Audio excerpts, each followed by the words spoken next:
J'étais en train de scroller et je viens de voir que Chine a nommé Christophe Castaner à la tête de son département RSE.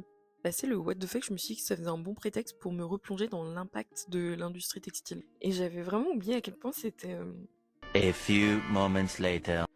impressionnant. J'en profite, mais si les sujets de construction personnelle et d'impact t'intéressent, abonne-toi, on en parle très souvent par ici.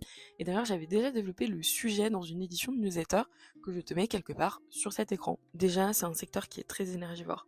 Dis-toi que chaque année, c'est environ 4% de nos ressources naturelles en eau potable qui passent dans l'industrie de la mode.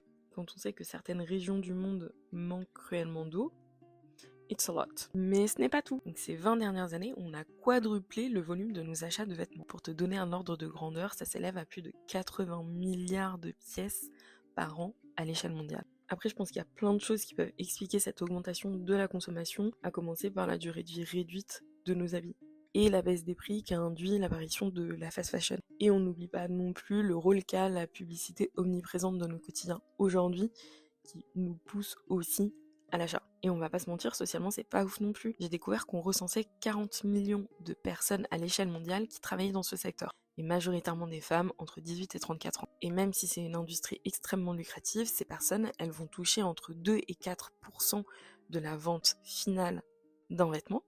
Et ça, c'est dans l'hypothèse où ils et elles sont effectivement payés. Après, il y a plein d'initiatives trop cool qui justement fleurissent pour essayer de réparer et réinventer l'univers de la fashion.